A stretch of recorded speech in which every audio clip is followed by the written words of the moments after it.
Hello, Dr. Zakir Naik. My name is Harris. I'm from Phoenix, Arizona in the United States. I'm an entrepreneur and a marketing manager. Two of my friends in America have converted watching YouTube videos of you. One of them a Christian, one of them an atheist. One of my friends presented me with how to deal with an atheist DVD of yours, which I did watch. But that didn't answer my question. And I've asked this question to a lot of people with no satisfactory answers, a lot of intelligent people. Of all the scholars that I've ever watched on YouTube, in my opinion, you are the most rational, logical, easy to understand kind of scholar that I've ever come across in my life. And it is really important that this question is answered because I've never had a satisfactory answer for this question. My question is like a coin with two sides. The first side of it is this, and this is the question. I'm somewhere between an atheist and agnostic. I'm not sure where. God has created this entire universe, and the Quran speaks a lot about how it has taken so many days and mountains and this and that, and life is going to be a test and whatnot. My question is, way before God decided to create this entire universe, before he decided to put human beings, before he decided to send Prophet Muhammad or Adam and Eve, way before he even planned about doing any of this, he knew the end result of it. He knows in the end he will be disappointed by certain people and he will throw them in hellfire. He knows they will be burning. He knows they'll be tortured, and that is when they'll be repenting for what they've done. Way before he created the entire universe, he knows the outcome is gonna be bad. It may be good for certain people who are in heaven, but he knows that he can save those people from being in hell. Way before he even decided to go ahead with the creation. Yet he decides to go ahead with it, with all his godly logic. Why would he want to do that? The question, if I could just put it in this manner, how can God be so sadistic that he would actually go ahead with a plan which he knows is going to end up in that manner? That's the first side of the coin. The second side of the coin is, for some reason, if I believe that, okay, God is almighty and he understands everything is great, God is great, why is God insisting in the Quran that look at the mountains, look at the protons, the electrons, this and that, everything is so synchronized, how amazing I am? Why is he forcing us to find his creation amazing when it is a piece of cake for God? I mean, he just had to say kun and it was done. Then why is it a big deal if God has made this entire universe which is so amazing? Because for God it's nothing. So I should not be really amazed at his creation. He can do much more than this. So I do not understand why he wants us to respect what he's done or find it amazing what he has done. The brother asked a very good question and a very intellectual question. It's a very good question. And he has seen some of my tapes on YouTube, even of atheism. And this question that is troubling him, he hasn't got the answer to. The brother asked a question that Almighty God knows everything before he created the heaven and the earth, before he created human being. Even if one person goes to he could avoid hell, he could have avoided that. I mean, he could avoid being disappointed. Of course. I'll reply. The brother said, even if one person goes to hell, it is as though God would be disappointed. Now coming to your question, I started a school. And you may have heard Islamic International School. If a teacher takes an examination, if she is just, while she is giving the examination, she writes in the maths paper 2 plus 2 is equal to how much? The student in front of her or him, the teacher, writes 5. She can very well tell the student, change 5 to 4. Would it be just on the teacher during the test and examination to correct a student who's writing a wrong answer? Right, but if she has an option that the student doesn't need to do any of that and still No, I'm asking you a simple question. I'm asking you a simple question. The teacher has given the question paper. Right. All the students were informed about it. You're right. For that particular situation, For that particular situation, the teacher can tell, dear student, change 5 to 4. What will the other students think about? Unjust. But God can be just at the same time. He can create a completely different condition. He doesn't have to go ahead with that situation. He's not bound by any situation. Brother is saying Almighty God can create something which is perfect and will not make mistake, correct? That Right. God has already done. He created the angels. God created the angels. The angel never go against any commandment of God. But human being is a better creation than angel. The angels have got no free will of their own. If you have heard my tapes, if you have not heard, I'll tell you now. The angels are a creation of Almighty God, but not the best creation. Almighty God created the human beings. The human beings have a free will to go against God or to follow God. If you have chosen to be a human being, if you disobey His commandments, you go to hell. If you obey His commandments, you're superior than the angel. Because the angel doesn't have a free will of his own, then he follows God. It's nothing great. The human beings are the better creation of Almighty God. Almighty God has given a free will. That's the different question that Almighty God knows. Because He has ilm ghaib, He has knowledge of the future. He is more superior. So He has created such a creation which has a free will. The fault is of human being, not God. No, but God has created us with that fault, and He knows He can Not avoid fault, that. not fault. It's not fault, brother. It is free will. But why is He giving us a free will when He knows He's going to eventually put these many people in hell? Why is He doing something? That is a different creation. Like, would you want to create something which can think on its own, or would Why you want would to? someone so compassionate can also Brother, be that's what sadistic I at the tell same you. time? What you want, God has already created an angel. I'm asking you, which is better? An angel following Almighty God or a human being following Almighty God? Which is better? For me, absolutely, if I get a second chance, I would want to be an angel. Why would I risk going to Second hell? chance, correct. That's why Almighty God says in Surah Araf, chapter number 7, verse number 172, Almighty God brought all the human beings from the loin of Adam and asked them, is there one God? All agreed. Almighty God says in Surah Hashar, chapter 59, verse number 21, if Almighty God revealed the Quran on the mountain would shudder down. Almighty God says in Surah Azab, chapter 33, verse number 72, it is the human beings who were fools who said we want to be human beings. You and I were fools. Now you cannot backtrack. Once you said you want to appear for the test, once you read the test paper. Nobody asked me. They asked Adam and Eve. No, brother. Quran says every human being was asked. And then it is washed off. This memory is washed off. If the memory is away, the test.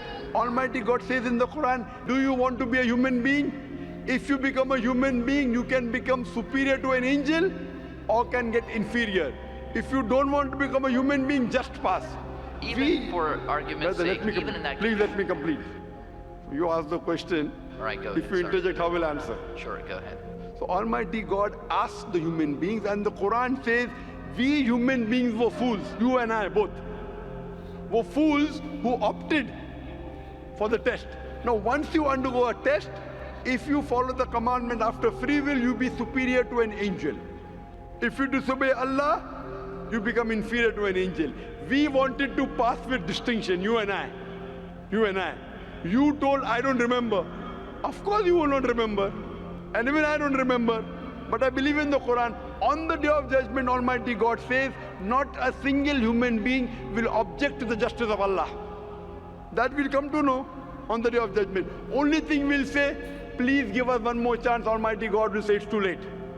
Because if He wants to give you a new chance, then I'll have to come back in the world again. Again, everyone. So those who failed, He can't get only the failures. So the Quran says no one will ever object on the justice of Allah. They will request Allah, give us one more chance. Almighty God will say too late. Almighty God gives us chances in this world itself. You make a mistake, Allah gives you a chance to repent. You repent. Allah forgives you. Again you make a mistake. Once you die, it's only one. So as far as the first question is concerned, why did God create? Because it's a better creation. Any logical person, including you, has to agree that a person who has the free will is a better creation than a person who has no free will. Only your question you don't remember is perfectly right. When you die, when you're resurrected, that time you and I will meet. Then you will say, I remember. Even I don't remember now. But I have faith in the Quran that Quran cannot be wrong, because scientifically, if you heard my lecture, 80% of the Quran is 100% matching with science. 20% is ambiguous, neither right, neither wrong. So my logic says when 80% is 100% correct and not even 0.1% of the 20% is wrong, so my logic says even this 20% would be right. I'm a scientific person, I'm a logical person. So I believe in the statement of the Quran that we chose.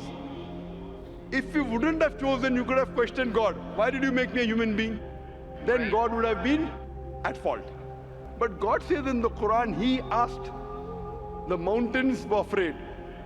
Everything else was afraid. We human beings opted for this. But do you remember being asked? I don't remember being asked. Brother, if you heard my answer, even I don't remember. But if you remember, where is the test? Imagine if a teacher teaches you something. Teacher teaches you something. Teacher gives you the book. The teacher has to take away the book for the test. If the teacher says, okay, take the book and answer, where is the test? Okay, but what? After the examination is over, you can go home and check or not. But even before the exam began, God knows. Brother, listen to me. After the examination is over, can you go and check home or not in the textbook? Absolutely. But during the examination, can you check? No. So now the examination is going on, brother. Once it's over, you can check. If you tell teacher, I want to see the textbook, I don't remember. No. During the examination, you cannot refer to the textbook, it will be called cheating. Correct? So once the examination is over, if you don't remember, you tell God, what is this illogical? But Quran says not a single human being will object to the justice. Let the test get over. So today, I being a scientific person, I being a logical person, based on my knowledge of science, based on my logic, when I read the other scriptures and when I read the Quran, I find Quran is the only book, only religious scripture on the face of the earth which passes this test. So therefore I, being a scientific person, being a logical person, agree, okay, fine. This statement of the Quran also has to be right. I don't remember, that's the test. If I remember, where is the test? So that answers the first part of the question. First part, that saying that God was sadist. God is not sadist. For example, I start a medical college. I want the school students to go to medical. How many students who go to school enter the medical college? Just roughly, can you guess? Few, surely less than 5%. Less than maybe 1%. So why did you make a college where only 1% can enter? Fine, it is for selected few. So same way God made heaven, Jannah, Jannat-e-Firdaus. Everyone cannot go to Jannat-e-Firdaus. Why not? Sorry? Why not? Why can't everyone go to medical college? Because it's human capacity. If humans were capable of being able to put everyone in medical college, they would. That's the way we are made. The same way everyone cannot become a doctor. Only those who have the capacity. Same way everyone cannot go to Jannat-e-Firdaus, the high levels of paradise. We have to strive. God has given you capacity. If you don't follow His guidance, you cannot.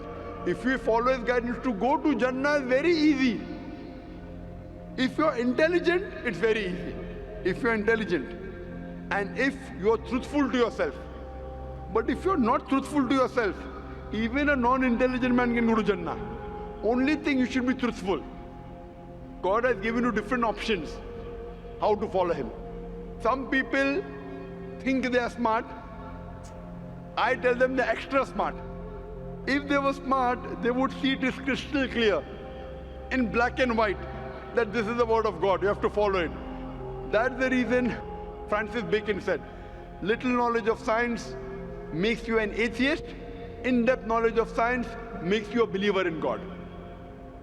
So I wouldn't say God is sadist. I said we were fools who opted to undergo the test. Not God. God gave you an option. What do you want to be? We chose. So we are responsible, not God. God is not a sadist. We are fools. That's what the Quran says. On the day of judgment, you will come to know, inshallah, you and I both. Inshallah, if I go to Jannah, inshallah, I'll pray to God, I'll thank God. You know, I was a good person, I choose to be a human being. If you pass that. If you fail, then we will curse our own self. Hope that answers the question. The second part? Sorry, what is the second part? That even if I believe how almighty He is, how knowledgeable He is, why is He so bent on convincing us, look at the mountains, look at the electrons, look at the protons? Right. The second part of the question, was that why does Almighty God give references of the mountain that He's created this? For Him it is peanuts. So why is He talking? You know why is He saying? He's saying these peanut things, mountain, they would shudder. You human being who are superior, why don't you understand? Quran says in Surah Hashr chapter 59 verse number 21, had the Quran been revealed on the mountain would have fallen down to utter ruin. But to us human beings it makes no difference. He's giving these examples to show that these things which are so powerful, the mountains etc. which He has created, would have submitted their will. Why don't you human beings do? He's trying to give an example that we are fools. He's not trying to praise Himself. And whenever He asks us to praise Him, or when He says, for we say Allahu Akbar, God is the greatest, do you think it will change Allah? No. Whether you say 1,000 times Allahu Akbar or 1,000,000 times, He cannot become greater. He's already the greatest. The reason we face these things is because it is our human mentality, our human nature, that we follow the people who are famous, we follow the people who we praise. For example, your mother has a heart attack. There is an unknown person on the street who gives you the treatment. And you heard that the best heart specialist in the world is Dr. X.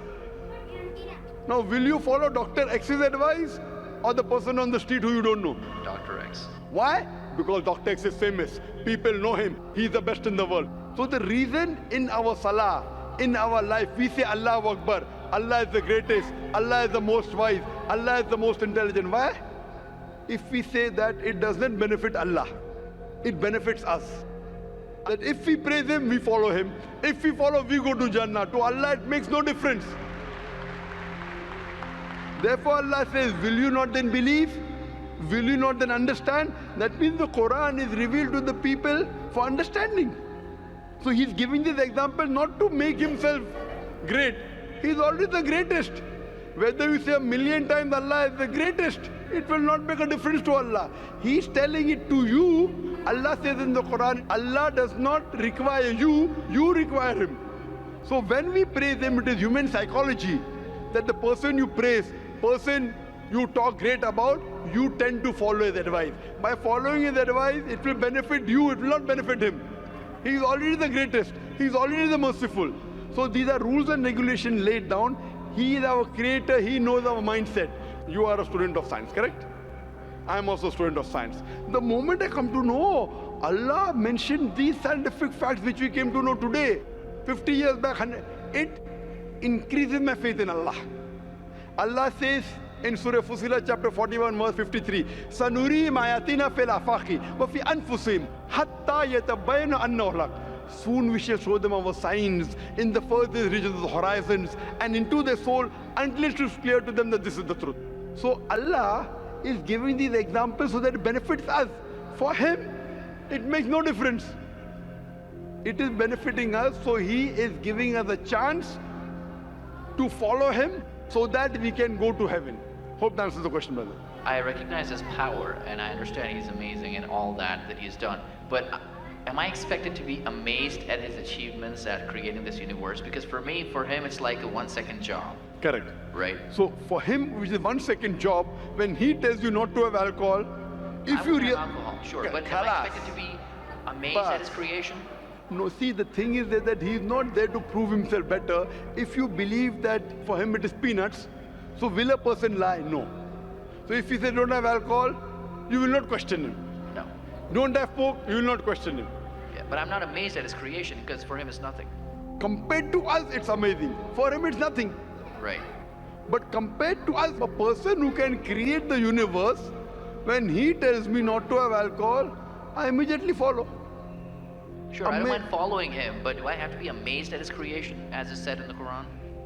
See, as you asked me the question, should I be amazed at the creation? Right. I would say, if I believe human being is a better creation, then yes, I'm amazed, and then I say, Alhamdulillah, He has made me better than that. So if I'm amazed, He made the mountains, He made the stars, He made the sun. But He made Zakir Naik also. He made a human being. And we are the best of creation. So He gives these examples so that we realize what benefit he has given to us, all the favors he has given to us. Talking about the science, talking about the protons, talking about the mountains. Finally he says, human beings are the best creation. So in comparison, we have to agree that our Creator has created this human body, the molecules, the DNA, the complex thing, which can never come by chance. So in this way, we are amazed at the creation of the human being. And then we submit to him. If you are not amazed, only by being amazed, we submit that he is our Creator, he is worth worshipping. No one else can do that. This is so that we worship him and we pass the test and we go to paradise. Hope that answers the question. If Bill Gates gives me $100, should I be amazed that he has given me that money? I believe that the question has been answered, and unfortunately we are very constricted for time. You are welcome to come back tomorrow, inshallah. As with all of the brothers and sisters, we have come to the end of tonight's session, so please a very big thank you. I'll just give this last. It said, if Bill Gates gives you $100, Should I be amazed? will you get amazed? Brother, the question is, why should Bill Gates give you $100?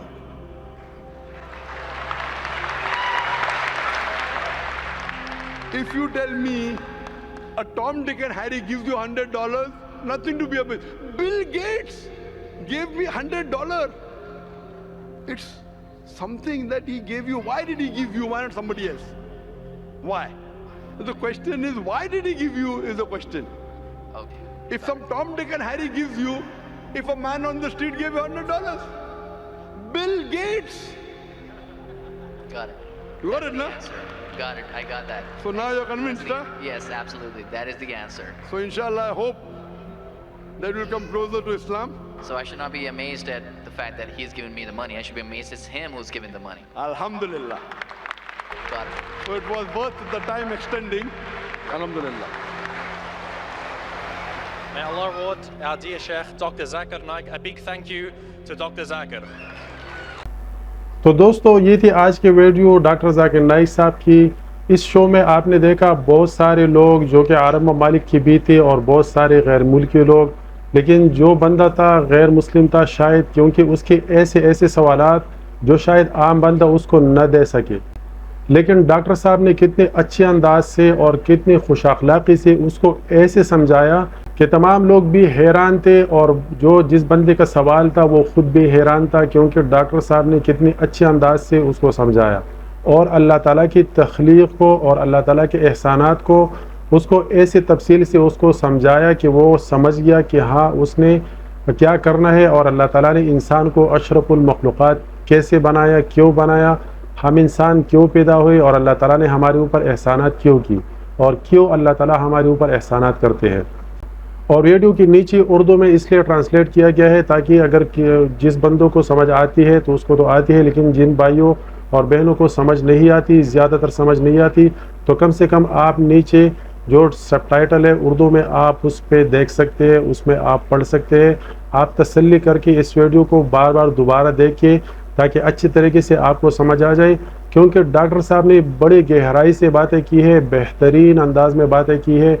ایسے باتیں شاید کوئی بھی عالم، کوئی بھی مفتی یا کوئی بھی اسکالر کر سکتا ہے، لیکن ڈاکٹر صاحب کو اللہ تعالیٰ نے ایسا حافظہ دیا ہے، اللہ تعالیٰ نے اس کو ایسی عزت دی ہے کہ تمام دنیا میں مقبول ترین اسکالر ہے، مقبول ترین عالم ہے. اللہ تعالیٰ اس کے علم میں، اس کے عمر میں برکت عطا فرمائے. آمین ثم آمین. ویڈیو کو لازمی سے لائک اور شیئر کیجیے گا، اور اگر چینل پر پہلی بار ہے تو گزارش ہے چینل کو ضرور سبسکرائب کیجیے گا. ویڈیو بہت زیادہ خاص ہے، آپ نے اس کو کم سے کم 20-30 بندوں کو لازم آپ نے شیئر کرنا ہے. فیس بک میں آپ نے لازم اس کو شیئر کرنا ہے. بہترین ویڈیو ہے تاکہ لوگ اس طرح ویڈیو دیکھیں گے، لوگوں کو علم میں اضافہ ہوگا. ایسی باتیں میں نے خود نہیں سنی تھی، تو مجھے امید ہے کہ بہت سارے لوگوں نے ایسی باتیں کبھی نہیں سنی ہوگی. اگر آپ لوگوں کو کسی بات کا مطلب مثال ہونا چاہیے تو ڈاکٹر ذاکر نائک صاحب جس طریقے سے مثالیں دیتے ہیں شاید کوئی دے سکتا ہے. اللہ حافظ.